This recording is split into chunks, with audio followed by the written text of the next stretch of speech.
In this video, we are going to see how the chart of account coding works in Sage Line 50. So for that, we will consider a light trader's assignment. And this assignment is about a trading business which deals in car parts. They buy the finished goods from wholesalers of these car parts and then retail it. So as we all know, that trading business is very simple. They don't manufacture anything. They just buy the stuff from the market and then retail it.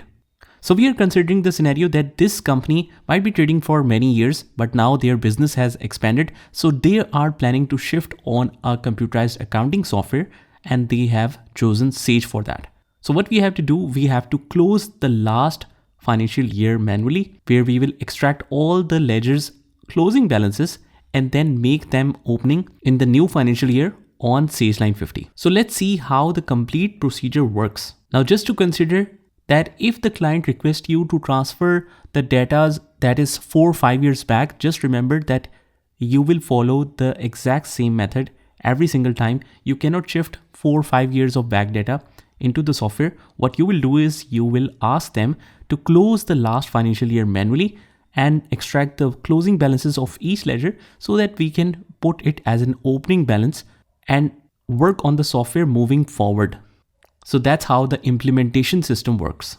Now, since when we created the company, it asked us for the business type and we have selected it as a retail business. That means it has created many chart of accounts according to the trading business. So what we need to make sure is whether all of these accounts with the same name already exist, or do we need to customize, edit, or create a new one? So let's see. Now to access the chart of accounts in Sage software, what we need to do is just head over to the left area where we have different modules. We have the customer and sales module. We have vendors and purchases module. So all of the activities regarding vendors can be found here, whether it's creating new vendors, creating purchase orders, entering bills, or paying bills.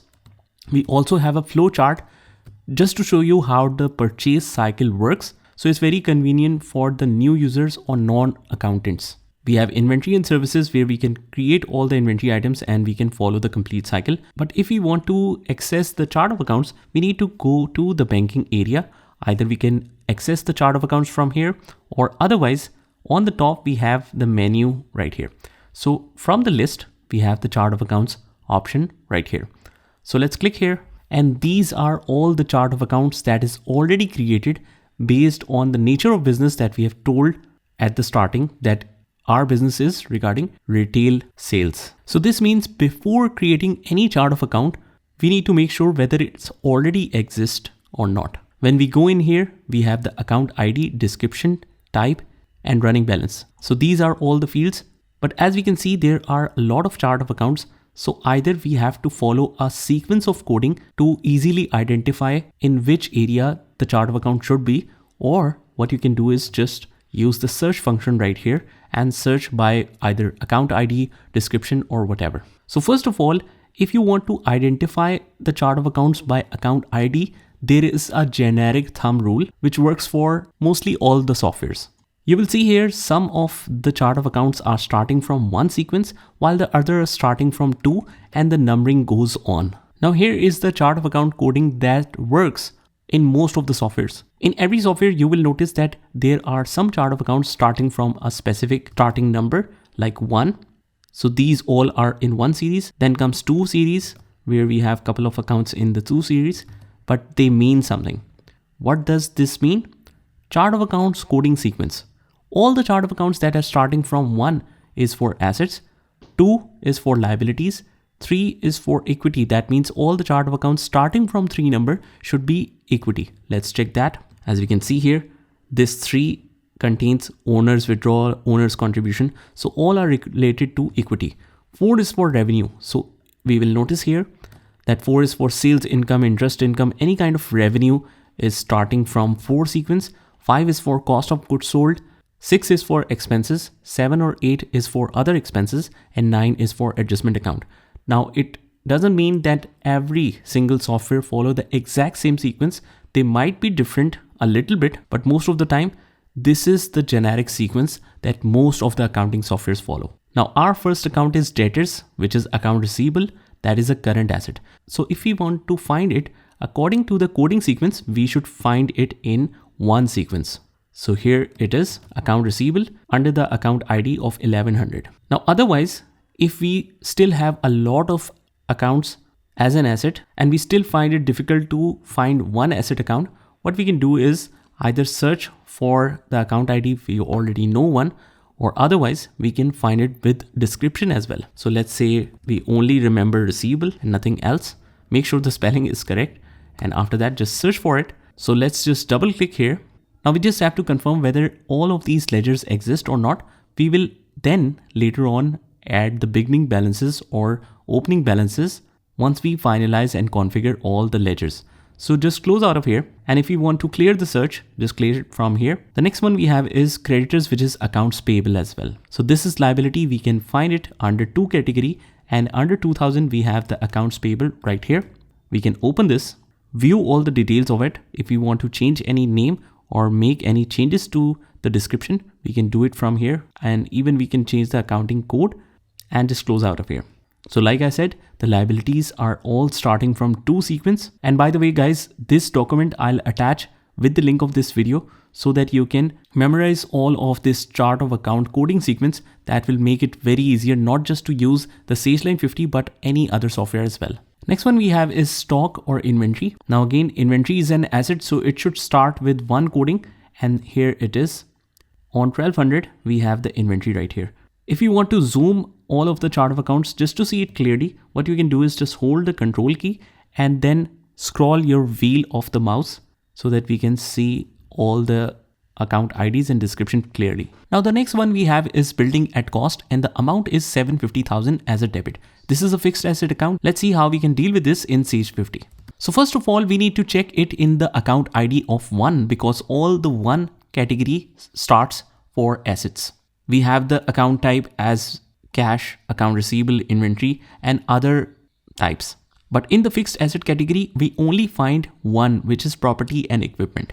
So we need to create one new ledger for buildings. Now, how will we create new ledger and what account ID will we give here? First of all, we need to observe the account coding sequence. First is 1400, then 1500, then 1900. That means minimum of 100 numbers gap is there. And that's because many times we need to create new ledgers to meet our company requirement. So that's why there is some gap. Now it's your choice if you want to create it on 1550, 1520, 1510, whatever coding sequence you like, or let's even create it for 1600 because we have a gap here. So let's create new and select 1600. I'll paste the description here. The account type, I'll just scroll down and select fixed asset here. Let me just find it. Fixed asset is right here. And if you want to create new one, we can click on save and new. Otherwise, if you want to exit out of this window, we can click on save. But right now I want to create new one because we know that if buildings is not there, so is the case with accumulated depreciation of buildings. So let's copy the next one. Now you might be thinking why I haven't entered all the opening balances. That's because we need to make sure all the ledgers are there and then we will put all the balances together. Now again, window is open. Let's create it on 1650, paste the name. And in most of the softwares, you categorize is as fixed asset, but you put the balance in negative. But here in Sage 50, we have the accumulated depreciation nature separately mentioned.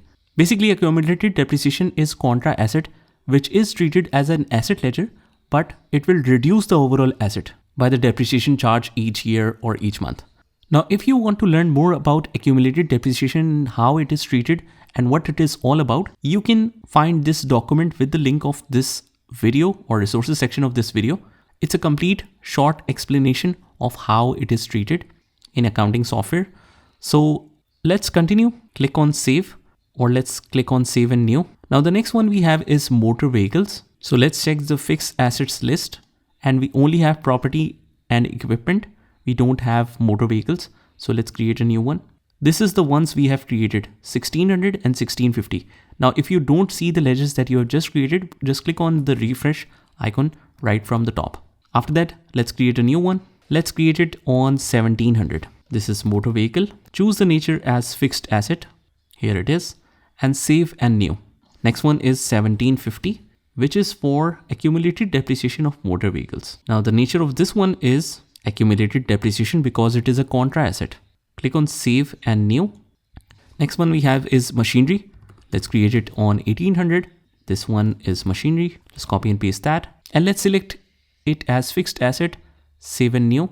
Next one we have is 1850, which is used for accumulated depreciation of machinery. We can simply write here accumulated depreciation as well. Press A, which will take you to this A area, and save it. I'll just close out of here because the next one is cash. So maybe in the ledgers we already have cash. Yes, we have. In 1010, we have cash on hand. Now, depending on the version or type of the company you have selected at the starting, your coding sequence or the numbering might be different. So you just have to locate it according to yourself. So cash in hand is already there. If you want to change the name, let's say double click, I want to change it to cash in hand. So whatever you want to change it to, just write by double clicking and opening it, and you can simply change the description and save that afterwards. Close out of here, and here it is updated. Next one we have is Standard Chartered Bank. Let me just copy that and click on new. But before clicking new, we need to check whether we already have one or not. Now the checking account means the bank account. The nature is cash. That's because the bank and cash have similar nature, which is used to receive the payments or pay for something. So they are both categorized as cash in Sage 50. So just double click here. I'll use this one for Standard Chartered Bank. Just copy that and paste it right here. We can check for other suitable areas as well. But as we can see, we don't have a bank nature. So it's most closely related to cash because the nature of cash and bank is same. That is to receive the payments and pay for the bills. So let's click on save and close. The name is changed, but if you don't see the updated name, you can refresh it from the top. Let's click on new. And now we have a lot of space here, 1010, 1020, and we can create 1030 as well because the next ledger starts from 1100. So 1030 is the new ledger. The name is UBL Bank. Let me just paste it right here and let's select the nature of it as cash, save and new. The next one we have is accrued expenses, which is basically the bills payable. This account is mostly used when the bills are due in any particular month, but is actually paid for later on.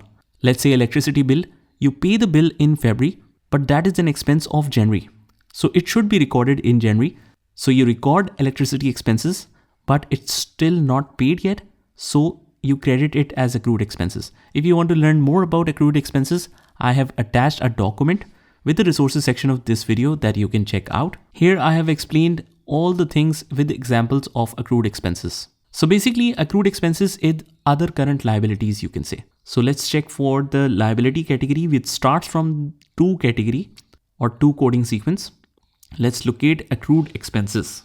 If we don't have it right here, click on new, or we can even search it with description and just write here accrued. We don't have it. So click on new and make sure the code you want to select is not already there.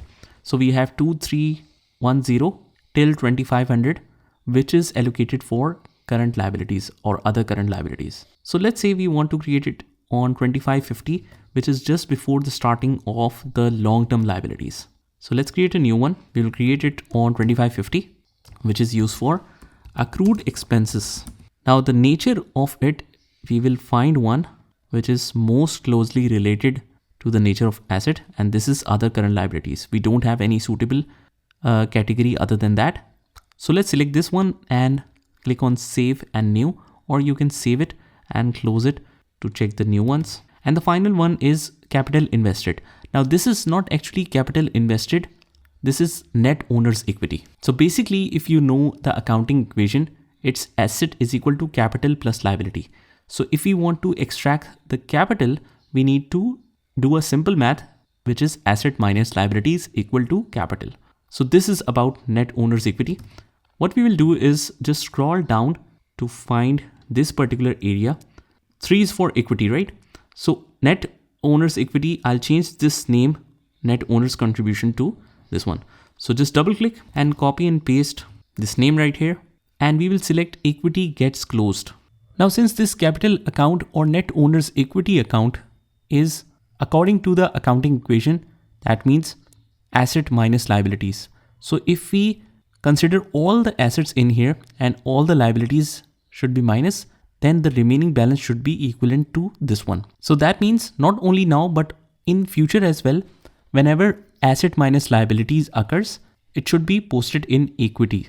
So this means equity doesn't close should be the suitable one, because it's not a one-time balance. It will be keep on adding when we add more assets and more liabilities to the ledgers. So 3920 capital invested, and the account type will be equity doesn't close. So click on save. So that's how we can create the chart of accounts in Sage 50. Just try it by yourself, and I'll see you in the next one where we will create or enter all the opening balances of the ledgers that we have just created.